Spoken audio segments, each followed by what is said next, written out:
Messiah ప్రియమైన బిడ్డలారా, క్రీస్తు నామమున అందరికి సమాధానం కలుగునుగాక. ఆమేన్. నేను మీ అభిషేక్ ఎలా ఉన్నారు? బాగున్నారా? ఉదయం నిర్లగిస్తున్నారా? ప్రార్థన చేసుకుంటున్నారా? వాక్యం నడుచున్నాను. ఒకవేళ ఇంకా ఎవరన్నా ప్రార్థన చేసుకోకపోతే ఉన్న పాటలు మోకరించి ప్రార్థన చేసుకొని వాక్యం ధ్యానించుకోవాలని తెలియజేస్తున్నాయి బిడ్డలారా. తద్వారా దేవుడు మీతో మాట్లాడి మమ్మల్ని ఆశ్రయించి మిమ్మల్ని స్వస్థతలోను ఆత్మీయతలోను మరింత బలపరుస్తారని తెలియజేస్తూ ప్రతిదినము దేవుని వాగ్దానం అని ఈ ఆత్మీయ చక్కటి కార్యక్రమంలో వాగ్దానం చదువుకుందాం. నేను చదువుతున్నాను. మీరు దేవుని యందు విశ్వాసం ఉంచుడి. మార్కు 11:22 గనుక దేవుని బిడ్డలారా, ఈ వాగ్దానం బట్టి మనం ఏం తెలుసుకోవాలంటే, మరి దినం మీకు ఒక ప్రశ్న. మీరు ఏ పరిస్థితిలో ఉన్నా, ఏ స్థితిలో ఉన్నా, మరి ఏ సమయంలో ఉన్నా కూడా దేవుని యందు విశ్వాసం ఉంచుతున్నారా? మరి ఇక్కడ దేవుని వాక్యం అనుసరిస్తుందంటే, మీరు దేవుని యందు విశ్వాసం ఉంచుడి.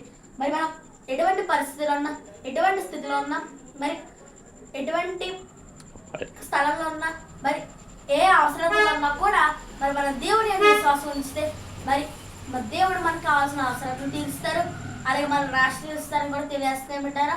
కనుక విశ్వాసం నిర్ణయం తెచ్చుకోండి, వాగ్దానాన్ని బట్టి ప్రార్థన చేసుకోండి. దేవుడి మాటలు దీవించును గాక. ఆమేన్. ప్రార్థన చేసుకుందాం.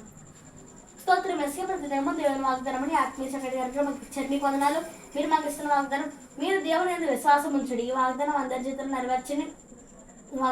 ఎవరిని రోగులను వారిని స్వస్థపరచండి. ఇద్దరు ఎవరైతే పుట్టినరోజులో పిల్లలు జరిపించుకుంటున్నారో వారందరినీ ఆశ్రయించండి. అనేకమైన పుట్టినరోజులో పిల్లలు జరిపించుకోవాలా సాయం చేయండి. ఎంతోమంది సేవకున్న సంఘం ఉన్నాయి, వారందరినీ కాచి కాపాడండి, అభివృద్ధిపరచండి. మా భారతదేశం రక్షణ తెచ్చండి. మరి ఎటువంటి యుద్ధాలు కలగకుండా సాయం చేయండి, అలాగే ఎటువంటి అల్లర్లు జరగకుండా సాయం చేయండి.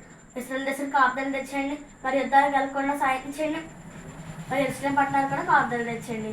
ఇస్తున్నాం తండ్రి. ఆమేన్.